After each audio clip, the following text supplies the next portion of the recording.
Hello, ladies and gentlemen, it's your boy Byron the Goat Man here, and I just kind of had a fuck it moment today. Honestly, I've been thinking about making this video for a while, but I think today is the day to finally make the attempt. As you know, I avoid editing my videos as much as possible because I don't want to put in the effort.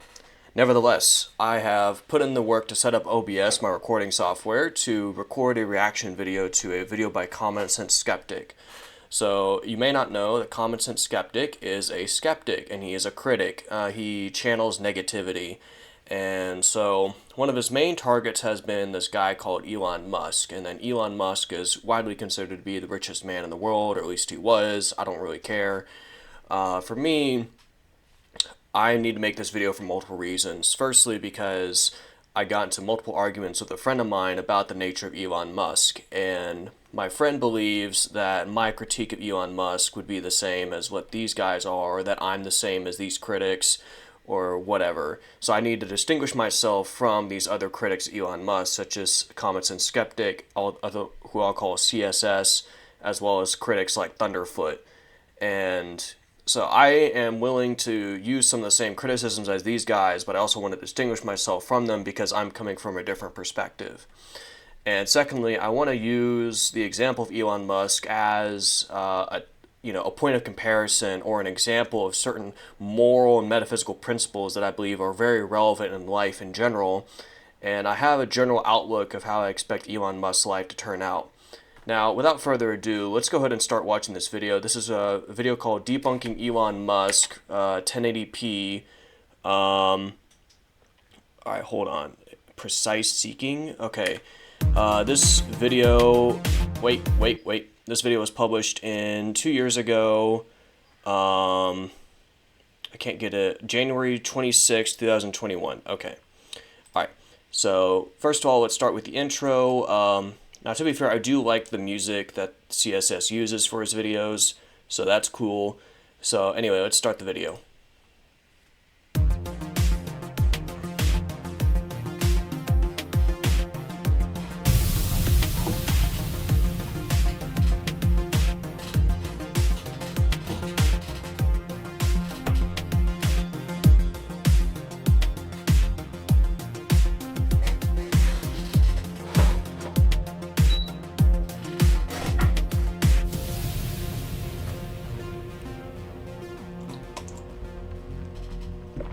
Fake news. Welcome to this episode of the Common Sense Skeptic.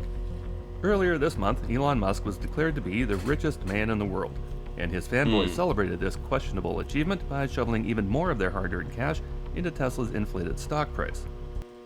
Alright, so to be fair, this already buries in certain assumptions from the start. And so this automatically appeals to someone who would have a negative bias against Elon Musk. I already am mostly negative about Elon Musk at this point, but even now I can acknowledge this. So what better way for us to kick off the new year than to demonstrate how Musk accumulated his reported massive wealth, and how Musk is probably the least worthy individual to ever hold such an honor. Now, to be fair, we need to I want to make a certain critique of the critics themselves. So I'm pretty confident that both Common Sense Skeptic and Thunderfoot are atheists. They're like atheist, basically science nerds, and they don't believe in God, they don't believe in Jesus as their Lord and Savior, but they still seem to care about the truth as if it somehow still has metaphysical importance, and they believe that it's possible to deserve wealth. That's implied by this statement by CSS, and I think we can talk more about that later. But first, we're going to start off this episode with a bit of an origin story of our own, and the reason why the Common Sense Skeptic channel came to be. Our crew are all fans of technology who grew up on a steady diet of science fiction. Nerd! I'm joking, it's okay to like science, but alright. Followed along ever since Buck Rogers and Battlestar Galactica, the original series, were putting out new episodes. Back when $5 bought popcorn and a $2.50 Tuesday admission ticket to Star Wars in the theaters. So it is good for them to provide this context. Now, what I'd want to add is the importance of how dated it actually is for them to make these references. So for me, someone of my age, these references are very dated, and for me, this means that these are much older people. So these must be like Gen X people or like boomers. I mean, they don't sound like boomers, but so they must be Gen X if I had to guess. Excuse me. So I think that this gives us a clue that for people of the younger generation, this critique or this perspective of the critic here is not very relatable. Star Wars, Star Trek, even Star Blazers. So would it surprise you to learn that we used to be fans of Elon Musk? It's true. Spotting him in Iron Man 2 or The Big Bang Theory was kinda cool back in the day, and the media made sure we knew who he was and all the technological marvels he had single-handedly brought into the world. Now, I want to add, like, I used to at least be, like, neutral about Elon Musk. So, for example, and, like, I had friends who were already pretty positive about Elon Musk, and, like, I didn't really care that much at the time. I remember about, like, 8 years ago, I was friends with a dude who smoked a lot of weed, and he was a big fan of Elon Musk. PayPal, Tesla, SpaceX, all directly from the unparalleled brilliant mind of this single man who manifested his visions through sheer determination and grit. Now, to be fair, this once it's stated so plainly like this, it should seem like a too good to be true moment, and that is part of the valid point of this critique here. Now let's resume. Who doesn't love a story like that, right? Problem was, it was all a fiction we were being force-fed, fake news. We just didn't know it yet. Around the same time Musk was pretending to be an actor, other stories were circulating online about new technologies that were going to reshape the world. Wonder products being fawned over the media at the time included the water seer, and thorium-powered cars, and condominiums hanging from orbiting asteroids that would float across the sky. All of which falling into the category of too good to be true. What? I don't even remember the asteroid condominiums. Dang. That's pretty crazy, bro. I don't even have a memory of that, but I do remember the thorium cars, and I do remember the other. I have a vague memory of there being these water extraction related, basically like scams, and he's gonna continue. And alarm bells started ringing about these types of claims. Actually, one of the very first products that defied our belief was alcohol. Remember that one? Powdered alcohol that you just added to water to make your favorite cocktails when you were out on a hike. The problem with that claim was, alcohol is a solvent, not a solute, which is impossible to dehydrate into a powder. Solar Freaking Roadways was next.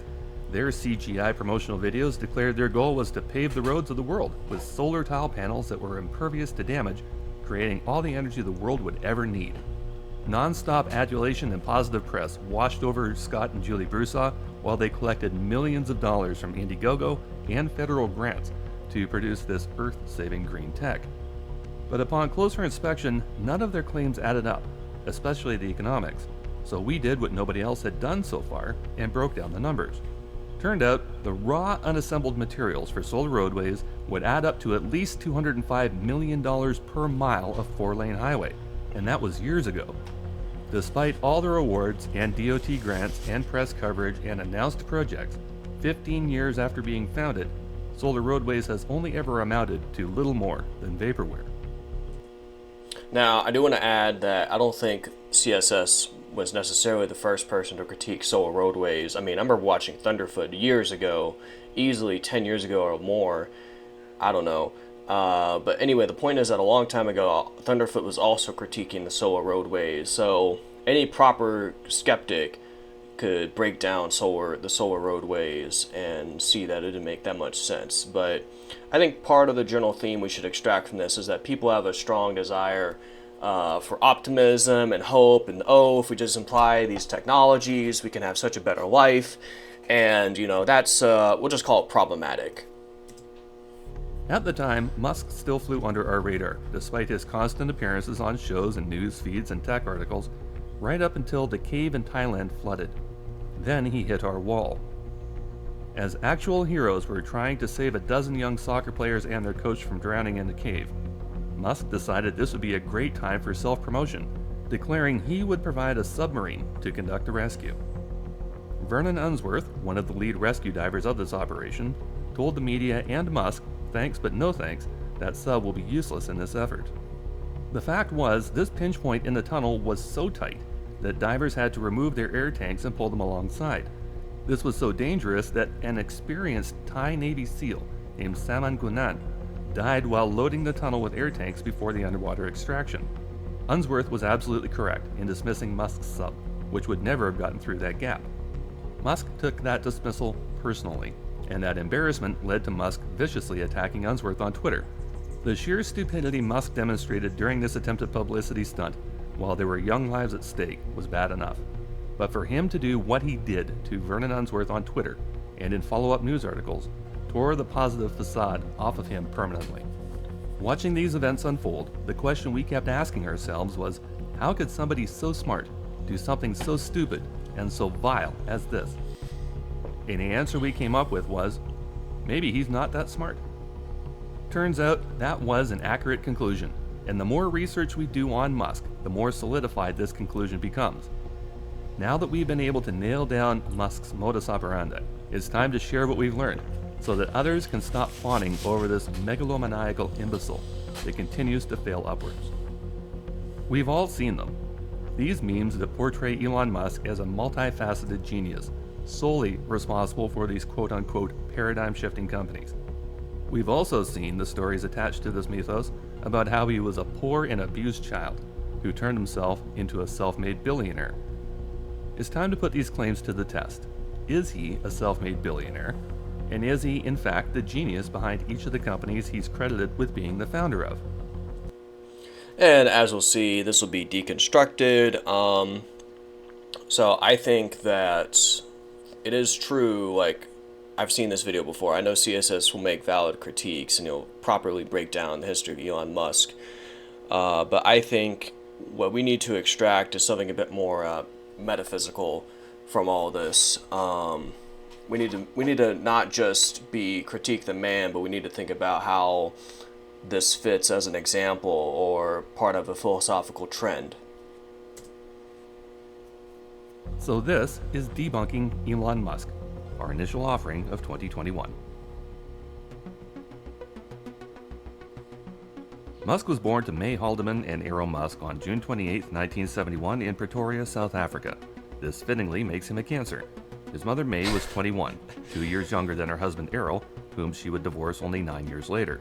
As it turns out, the South African businessman who relentlessly pursued this beautiful aspiring model for 7 years until she finally agreed to marry him, started physically abusing her pretty much as soon as they got married. After having 3 children together, May moved back to Canada to pursue her modeling career, and at 69 became the face of CoverGirl. Around the same time May became the face of CoverGirl, her 72-year-old ex-husband fathered a child with his own... Oh wow. So this is an interesting pattern here. So my first lesson that I'm extracting from this is if you reproduce with a model and don't abuse her, you can potentially have some high quality offspring and who are successful in life. And then the father's behavior is pretty weird here, obviously. We also know about Elon Musk getting someone pregnant, and I understandably, producing offspring is, a prime directive for people, for men, so I can understand at least. 30-year-old stepdaughter from his second ex-marriage. Which really isn't Elon's story, except Elon would bring similar misogynist attitudes into all of his future ex-marriages. Elon Musk is often portrayed as a poor kid who pulled himself up by his bootstraps.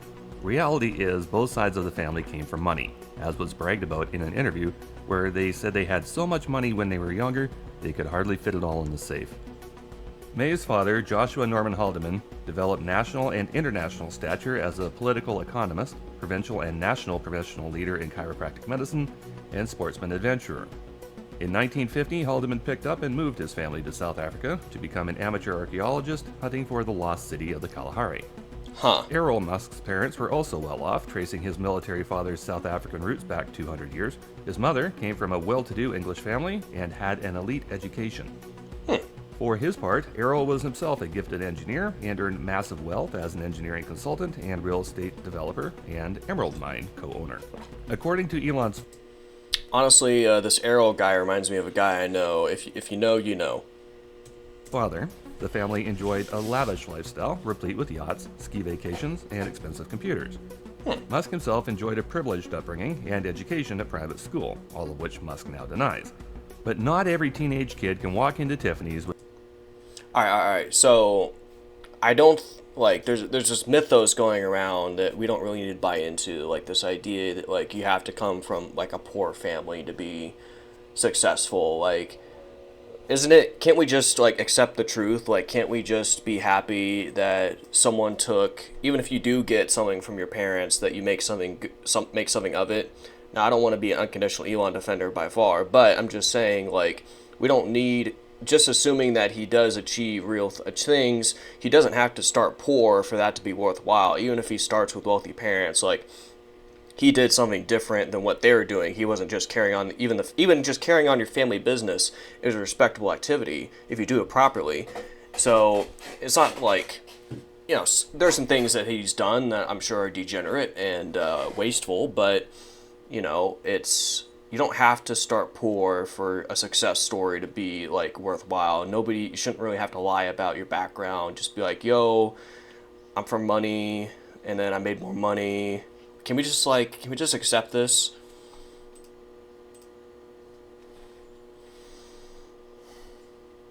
loose emeralds in their pockets and walk out with $2,000.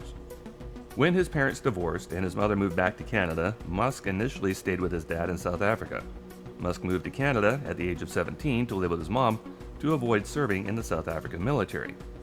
Musk attended Queen's University on scholarships, so how he racked up the six-figure student debt that he whines about is anybody's guess. Maybe it's because he didn't graduate before moving to the University of Pennsylvania, and he was so poor that he and another student named Adio Ressi bought a 10-bedroom frat house that they used as their own personal illegal nightclub. Ressi recently posted a photo of the house, and it still stands. Musk is also often portrayed as a genius with an estimated IQ somewhere in the mid-150s. Problem is, that hasn't actually been put to the test since he was in grade school, and when he comes up with a concept such as the Hyperloop white paper, which is not only tremendously flawed at a basic physics level, it was also plagiarized from a 100-year-old patent and a 200-year-old concept, one has to wonder about his mental competency. Anyone thinking that a turbine is going to pull you through an airless environment, while that vehicle is being held off the ground using compressed air in a vacuum, is fundamentally, scientifically clueless, and needs to check out the episodes Thunderfoot has done on this topic immediately. Then, of course, after Musk has an idea people are fawning over, he has to immediately lie to his followers to create additional hype, such as this fake news about getting approval for a New York to DC Hyperloop, or this one about building one from San Francisco to LA. Add to this nonsense the concept. So I'm interpreting a general theme of multiple things. Firstly is dishonesty. I'm going to continue emphasizing that the concept of dishonesty.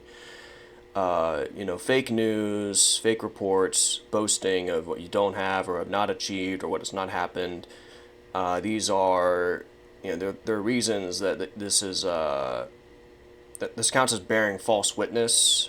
It goes against the principle of the truth, of honesty.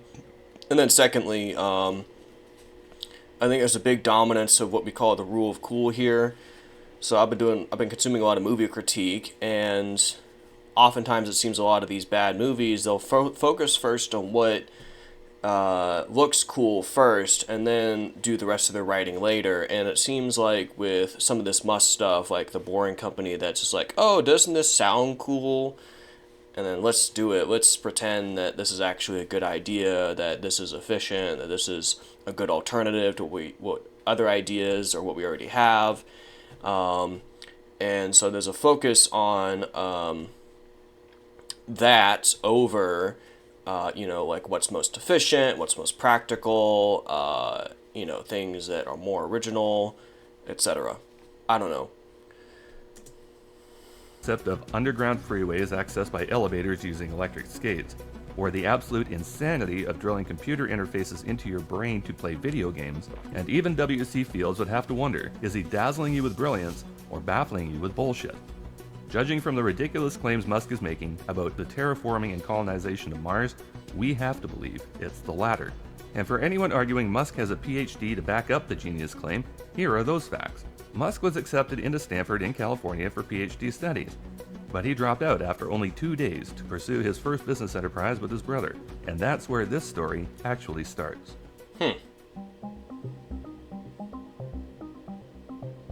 Instead of going to Stanford, Musk and his brother Kimball decided to create an online directory akin to the Yellow Pages to take advantage of the early stages of the internet boom. To that end, in 1995, they formed a Global Information Network, which would later become Zip2, whose goal it was to convince businesses to form an online presence and directory. The stories that Musk tells about these early years, living in the office and whatnot, seem to be mostly for dramatic effect, since their rich father gave them $28,000 towards getting this venture going at a time when the minimum wage in California was $4.25. Musk may be on record now as saying he hates his father, but he apparently didn't hate him enough to turn down Daddy's money. Or his mother's, as it turns out. According to May's memoirs, she visited the boys every 6 weeks from Eastern Canada, buying groceries and furniture, and giving them another $10,000 to keep the lights on. Man, it must suck being so hard done by. Enter Greg Coury. Alright, again, I'm going to repeat myself. So, it's not inherently wrong if you have wealthy parents to get support from said parents for a business. Now, I think the what's wrong is to falsely boast about, having a hard time when he really didn't. Coury, Wow. a Canadian family friend through the father that Musk claims to hate. Coury was a Canadian real estate developer with business ties and connections that the brothers did not have, so Coury came in as a co-founder and mentor for the boys. Coury's roles in the company were those of investor, bringing another $8,000 of much-needed cash, as well as VP of Business Development, and as it turns out, referee of literal fistfights between Elon and Kimball in the I just want to mention the wife, or presumably his wife, just has this strange look in her eyes, like a very open expression. I don't know how to describe it. And it's kind of funny for Elon and Kimball to be fist fighting in the office. That's pretty ridiculous. office. It was Coury's connections that brought the venture capitalists to the table, not these squabbling siblings. Once the VC money came pouring in through Greg, the highest office Musk held in the company was that of Chief Technology Officer, or CTO. Due to Elon's inability to deal with people, he was not even considered for the CEO position that was filled by Rich Sorkin. Prior to joining Zip2 as the chairman and CEO, Sorkin was a senior product manager for Pocket Computers, director of emerging tech at Phoenix Technologies, and VP general manager of Creative Technology Limited, where he oversaw an 8-fold increase in revenue over 3 years to $800 million annually. Sorkin's previous resume and education and his circle of influence dwarfed anything Musk brought to the table. Unlike Musk, Sorkin did graduate from Stanford in 1988 with his MBA, after graduating from Yale with a Bachelor of Science in Economics. Elon was given the position of CTO. However, the code Musk wrote, as it turned out, was poorly written, difficult to update, and impossible to expand. So in 1996, Sorkin hired professional coders to completely scrap what Musk had done, eventually rewriting every line of code in the platform. So essentially, Musk contributed nothing to the end product that Coury would use to attract additional investment money. Musk, upset that his work was being dismantled, demanded that these new professional coders work the same insane hours that he did, but they were only willing to commit to 9 to 5, while rewriting this electronic version of the Yellow Pages. In making these demands, Musk earned the reputation for being quite unreasonable to work for. In April of 1998, Sorkin made a deal with CitySearch to merge in a $300 million deal that would have seen Sorkin become the new CEO of the combined companies. Musk originally greenlit the deal, but then kiboshed it by leading a revolt against Sorkin, causing Zip2 to fall into such disarray that Derek Proudian, a venture capitalist board member at Zip2 and 3-time Stanford grad, had to step up and take control of the company as CEO. He immediately started looking for a buyer for this growing dumpster fire. In February 1999, despite constantly losing money, Compaq offered Proudian $305 million to the company, lock, stock, and barrel. This deal went through, and Zip2 was absorbed into Compaq's AltaVista platform. Nice. Those of us who lived through the 90s remember the dot-com tech boom, followed by the bubble and burst. This transaction definitely falls into that category. Here is another parallel from that same time frame. Most of you know who Kevin O'Leary is, the self-proclaimed Mr. Wonderful from Shark Tank and Dragon's Den fame. O'Leary's biggest claim to fame is that in May of 1999, Mattel paid $3.8 billion for Kevin O'Leary's The Learning Company software company to form Mattel Interactive. Turned out, O'Leary's cooked books and outdated assets were pretty much worthless, and they were almost literally given away to the Gores Technology Group for $27 million less than a year later. Wow. In the time Mattel held on to TLC, they encountered losses in the hundreds of millions of dollars. Investors watched their share price plummet from $26.44 in March of '99 to $8.94 a year later. Mattel had to lay off 10% of their workforce to eke their way back to profitability. All right, to be fair, this is kind of a big tangent. Like, I don't know why. In retrospect, it doesn't make as much sense to go spend so much time on this. But the producers of Shark Tank conveniently leave out all those details from the opening credits of the show to let you believe that Kevin O'Leary is some sort of next-level business billionaire guru. Sound familiar? Right around the same time O'Leary single-handedly killed off the educational software market, the Zip2 deal went through, and Compaq suffered for it. Their strategy of buying assets at ridiculous premiums rather than develop them in-house at wholesale caused the once prominent computer company to flounder. In January of 1999, Compaq stock hit an all-time high of $47.62 a share. All right, just a little tangent of my own. I'm noticing a strategy. Like, I've done a lot of business, retrospective business analysis, and I've noticed a lot of companies there's a pattern of companies doing a lot of expensive acquisitions and then going into debt and then crashing as businesses. And this is Compaq is one example, Disney's is another example, and then we have other examples as well to reference. This transaction completed in February. And we can actually say something similar about Twitter, because Twitter was paid for at a premium for an asset that was not yet profitable without a clear path to profitability. By April, the stock had dropped to half its value to $24.25, and from there it was a steady slide to when they were taken over by HP in September of 2001, with a closing stock price on the transaction date of $12.35. Anyone who bought and held CPQ at its height lost 75% of their investment by the time it was converted into HP stock. If you lost money on CPQ, the Zip2 deal definitely played a role in that loss. At the end of the day, Zip2 never managed to create a single penny in profit for Compaq, from acquisition to abortion. But none of that mattered to the Musk brothers or to Curry, who all made out like bandits. Elon netted $22 million. Kimball only got $15 million. Curry, who was the Zip2 business developer and co-founder, made enough money to invest in Elon's next venture, but he played no role in the company. Curry died in 2012 at the age of 51 of a heart attack in New York City. Damn. After Musk cashed in with Zip2, he immediately took $1 million of his windfall and bought a McLaren F1 supercar to show off to his circle of friends and his girlfriend. Isn't that kind of like vain? Like, really, bro? It's just, I think it is wasteful. At the time, which made international headline news. This purchase is the perfect analogy for Musk, to be sure. Just like the company he sold, he didn't know how to pilot it or keep it on the road, and the poor vehicle suffered dearly at his hands before he wrote the uninsured car off, showing off for a man by the name of Peter Thiel, a name we will hear again very shortly. Following the windfall sale of Zip2 to Compaq, Musk turned his remaining money and focus to his next venture he called X. Sorry, do you guys notice how different he looks in these old photos compared to how he looks now? You know, I don't know what to say about that. I mean, he just... Sometimes he, like, it's hard, sometimes, there are many times even now where, like, he doesn't look that good, but, like, it happens a lot more with these old photos, at least in his early adulthood. X.com. Of course, everyone knows the story of how Musk single-handedly set up... This video was made before the Twitter acquisition. It's so funny that we already had X.com, and it didn't go so well. Oh, fuck. Out to revolutionize the banking industry. Except you don't see the name Harris Fricker anywhere, and he was kind of important to that company, not only as a banking expert, but also as a co-founder. So was Ed Ho, a former Zip2 executive, and so was Christopher Payne, Harris Fricker's friend and colleague in the banking industry, who has apparently never, ever been photographed. Ed Ho, on the other hand, has only ever had one picture taken of him. Seriously, those are the only pictures we could find. Judging from the differences between the English and the Spanish versions of Wikipedia, someone has been rewriting X.com's history.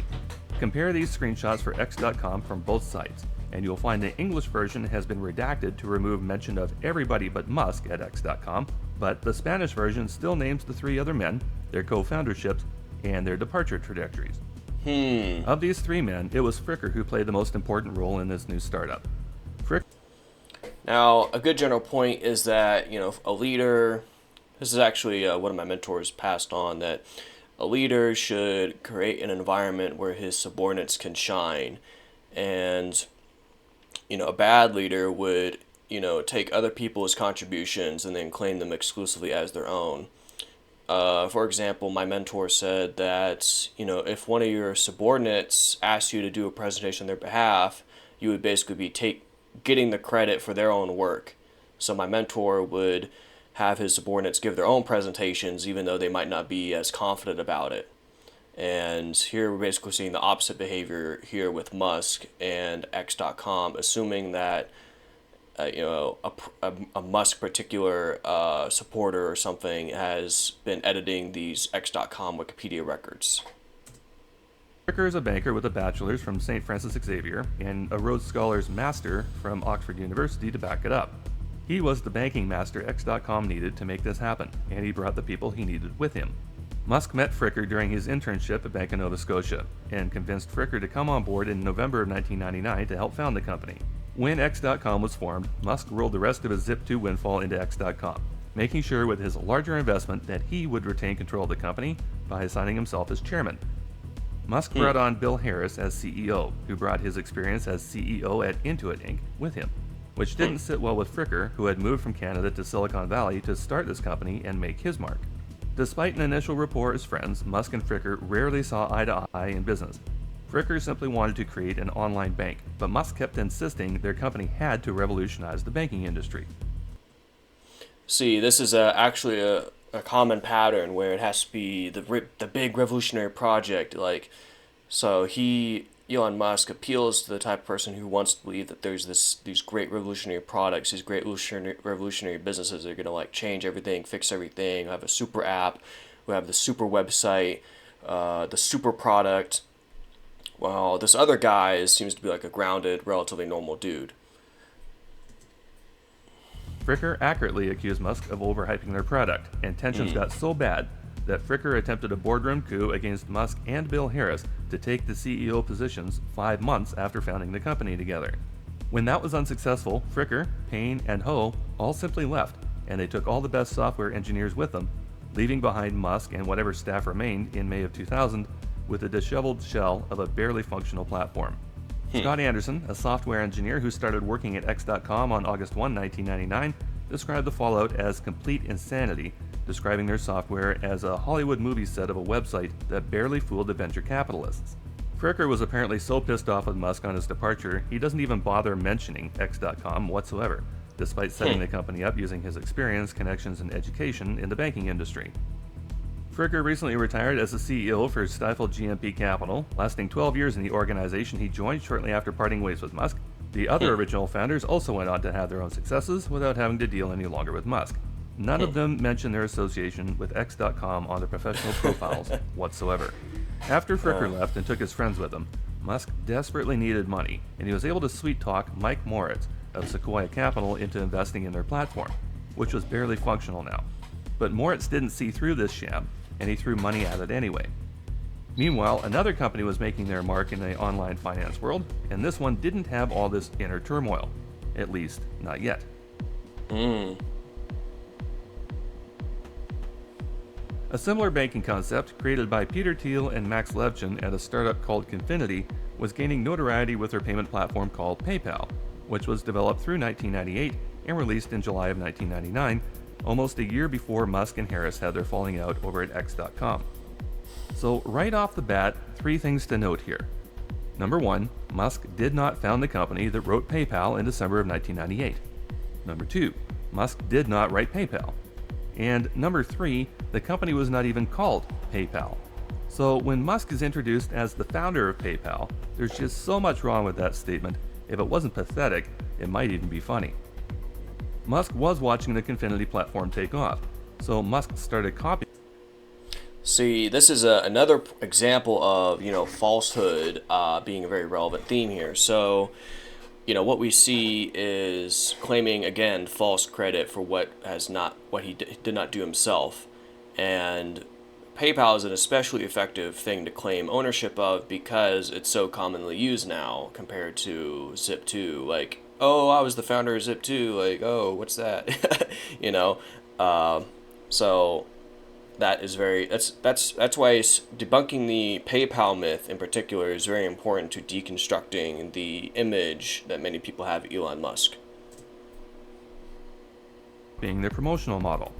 Luke Nosek's primary campaign for Confinity, that Musk copied, was offering cash incentives for new clients and client referrals, which drove both companies into the red ink.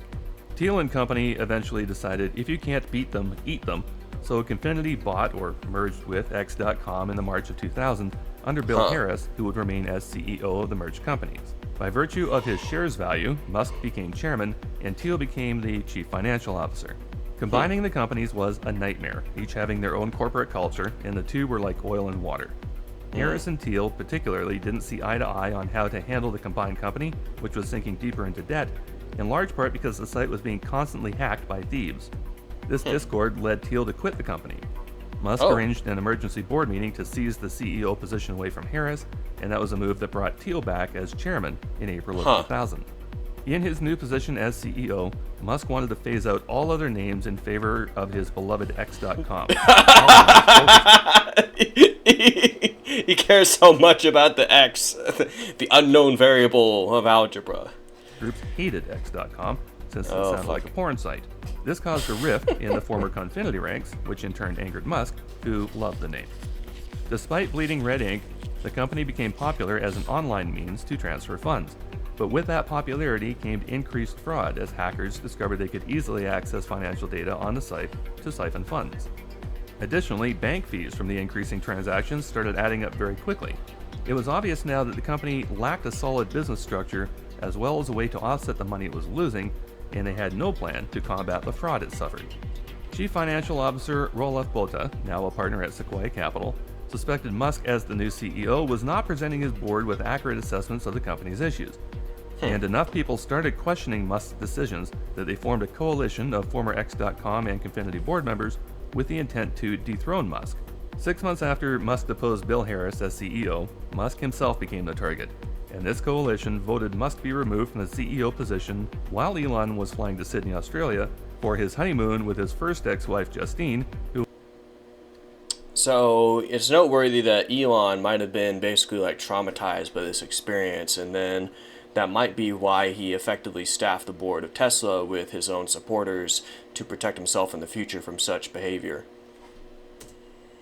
Who was the eventual mother of 6 of his children.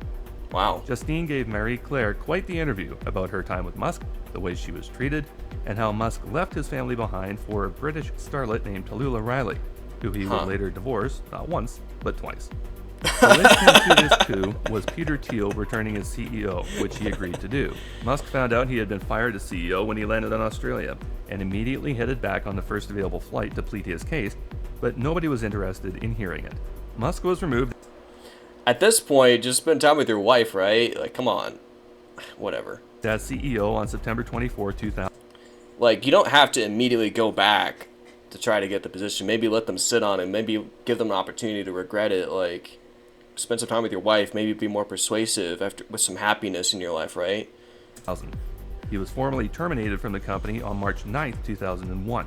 That full separation agreement can be found on corporate.findlaw.com, and it has some very interesting language woven into page 3, paragraph 5, regarding the deletion of reference to founders on the PayPal website, which would allow Musk to inaccurately, in the future, call him a founder of the company.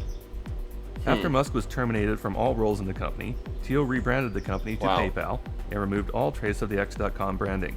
He took the company public in February of 2002 with an IPO valued at $800 million, before eBay bought the shop, lock, stock, and barrel, for $1.5 billion October of the same year. So as it turns out, not only did Musk not found PayPal, he never even worked for a company called PayPal. He had nothing to do with the renaming of the company, PayPal's IPO, or the subsequent sale to eBay that made Musk rich by accident. From this windfall that Musk received thanks to Peter Thiel's efforts, Musk took the $180 million he received and sunk portions into Tesla, SpaceX, and Solar City. We're going to take a break right now so you can get up and have a stretch, grab a drink, and then join us when you're ready to click part 2 of this presentation.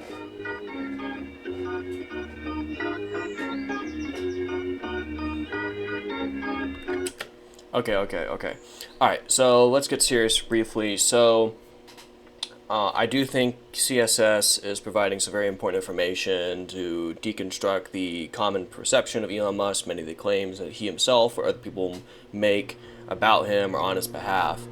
And, I think this is all nice and useful, but, we need to, I think the framing of the critique is also very important. So, I have a particular friend who's a big Elon Musk supporter, and when I was criticizing Elon Musk, he said, well, these critics are not business founders, they're not business owners. What does it matter? Why aren't you a business owner? Where's your money? Etc. And it's like, that's, for me, that's not the point. It's I'm kind of convinced, like, you can be unethical and you can get good results in the short term. You can make great promises and get people excited for a while, but if you're a false person, if you're telling lies straight up, then there are going to be consequences for that. And it's not necessarily has to be like people intentionally punishing you for your lies, but bad things will happen to you because you're not living in accordance with the truth. You're not living in accordance with reality. And I think honesty is the core virtue, and it's the foundation of things like humility, and things like that, faithfulness. So I think honesty is the core virtue, and without honesty, so many things are compromised. And unfortunately, that's one of the lapses of these critics, is that they're atheists. So they lack the spiritual philosophical basis to go deeper in the analysis of Elon Musk. And I guess that's maybe going to be my job, to the extent that I can take such a mantle. So anyway, that's going to be it for now. I'm going to end this recording here. Thank you for tuning in. Thank you, and see you in the future.